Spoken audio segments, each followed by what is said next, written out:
होते सो। शंकर भगवान बोले कि ठीक है, वो तो तुम ताने देवगी, तुम तो ताने देवगे ही देवगे।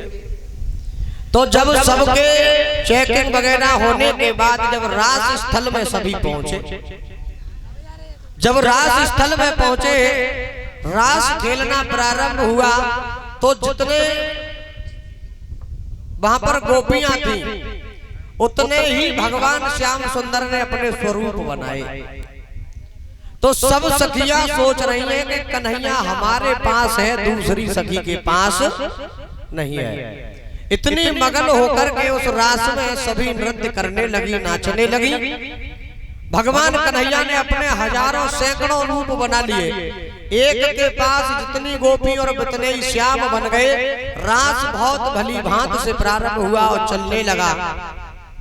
मैयाओं, रास होते समय भगवान कन्हैया ने उस बंसी को जैसे जैसे बनाया, उस बंसी को बजाते बजाते इतना मग्न हो गई सखियां कि सभी को ये होश नहीं रहा कि हम कितना समय हो गया, कितना होना चाहिए।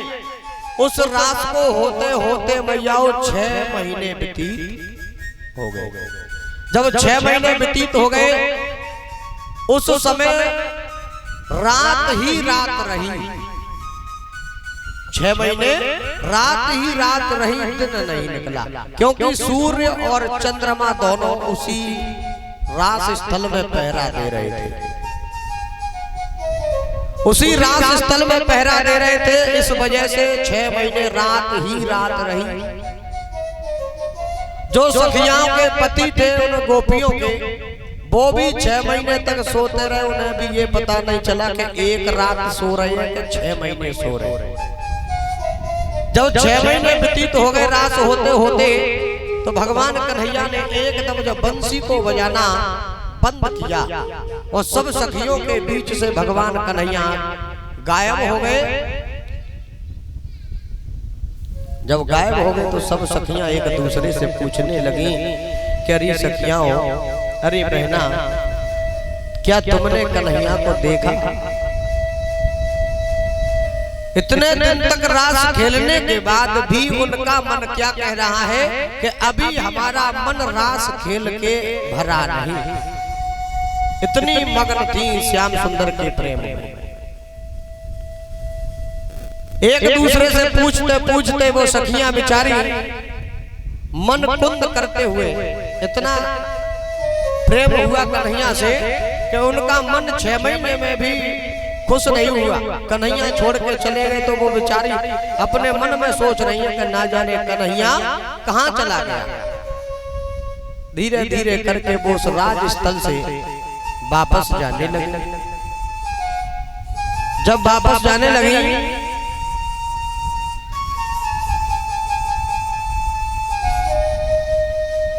अपने अपने घर पे पहुंची तो उनके पति महाराज कोई खर्राटे लेके सोए रहो, कोई मोड़ो फाड़ के सोए रहो। उन सखियों ने जाके उन्हें जगाया। जितना भर काम पड़ा था उस काम को पूरा किया। लेकिन मैया उन्होंने काम तो किया, लेकिन मन जैसा था वो नहीं रहा। उनका मन उस कन्हैया की वजह से बदल गया। उनके जो पति थे, जो गृहिणी स्त्री थी, उन्होंने पूछा भी कि ऐसा क्या हुआ, क्योंकि शाम को जब तुमको देखा वो तब ठीक थी। 6 महीने व्यतीत हो गए, सोते ही रहे। अब वो सुबह होते जब जागे, उन्होंने जगाया तो वो क्या कह रहे हैं कि शाम को तो ठीक ठाक थे, क्या परेशानी क्या है। उन्हें ये पता नहीं था कि हम 6 महीने तक सोते रहे हैं, कितनी बड़ी एक रात हो गई। तो सखियां उनसे मना करती हैं कि ऐसी कोई बात नहीं है।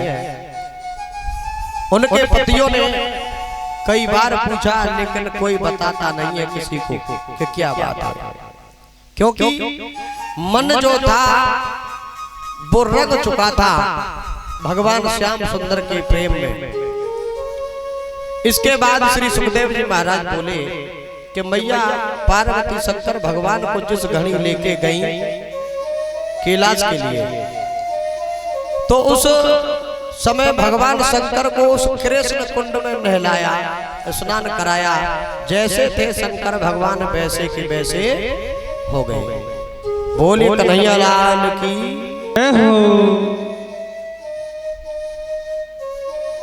इधर भैया जो कंस था उस कंस ने सोचा कि कन्हैया इस ब्रज में नाना भांति की लीला करता जा रहा है और मैं जितने अपने सेवकों को, अपने शिष्यों को, अपने सैनिकों को भेजता हूँ वो किसी को वापस नहीं आने देता। तो उसने विचार किया कि मुझे करना क्या चाहिए। तो उस समय उसी मथुरा में एक उत्सव मनाया जाता था धनुष यज्ञ का। तो उस समय नारद मुनि ने आकर के उन्हें ज्ञान दिया, पट्टी पढ़ाना प्रारंभ कर दिया कि अरे कंस तू सबको छोड़ ऐसा कर कन्हैया के लिए बुलावा भेज दे। जब धनुष यज्ञ तू करे उसमें कन्हैया को बुला ले और जब कन्हैया तेरे पास आ जाए तो तू उसे अपने हाथों से ही मार देना। जब ऐसा कहा तो कंस के दिमाग में बात आ गई कि ये ठीक रहेगा, क्योंकि कोई आज तक वापस नहीं आया है। तो ऐसा ही करूंगा कि कन्हैया को मैं अपने हाथों से ही मारूंगा। आज एक पत्र लिखने लगा और पत्र को लिख करके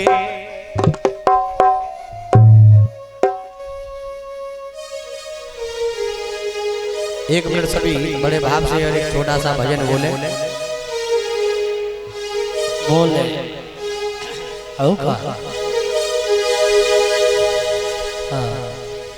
चलिएगा कि बंसी बारे से मिला ले दो ने ना और जा दुनिया में और कछु है ना।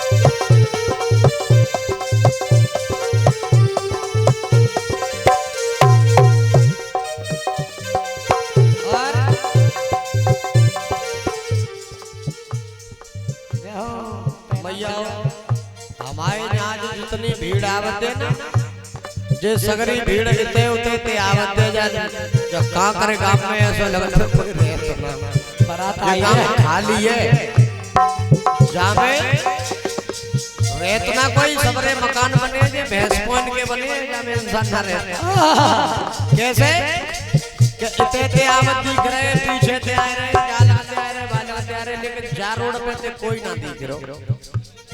अच्छा भूत मेल हमारे जो संगवारे कह रहे हैं कि महाराजा गांव में जो भूत मेल बने हैं इंसान मेल ना बाबा भाई ऐसी बात का है भगवान के दरबार में आवे से डर बचो रही है बाबा आलम के जमाने के मकान। और जब माइक पे 4-6 बेर तो हमने कह दी होगी कि तुम पे कोई टैक्स नाने हतो जबरदस्ती नाने हती कि नहीं आए आए रे तुम्हें इतना देनो है जो इच्छा करे तो देव अंता मत देव लेकिन कम दे कम जा पांडाल तक नु तो कथा सुनबे तो आओ के बंसी बारे से हो गाना प्यारे से हो बंसी बारे से भलाई ने दो ने ना जा दुनिया में और कछु है ना दीवाने तेरा गाने दो ने ना जा दुनिया में और कछु है ना।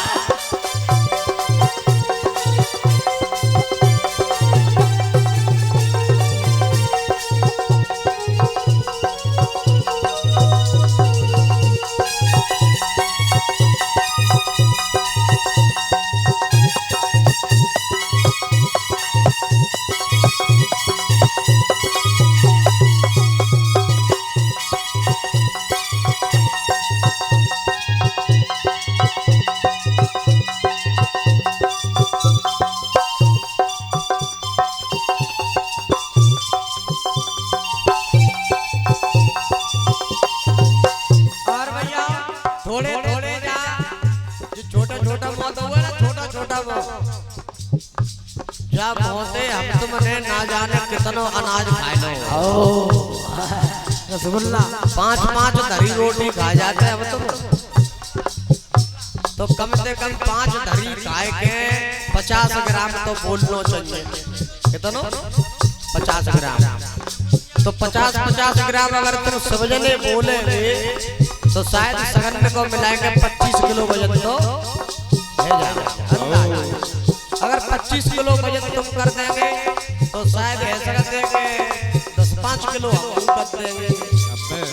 तो सब जने थोड़ा थोड़ा बल लगाएंगे तो बहुत हो जाएगा। तो सब जने नेक बल लगाइयो है, बोलेंगे ऐसे हाथ करो, हाथ दिखाओ, थोड़े थोड़े हाथ ऊपर करो और बोलो के बंसी बारे से ओ गाना प्यारे से ओ मुरली बारे से जाने तूने ना जा दुनिया में और कछु है ना। खालो छेना मैं को बोल लेना के बंसी बारे से मिला है तूने ना जा दुनिया में और कछु है ना। जोते बोल दे बहना अरे नैना मिला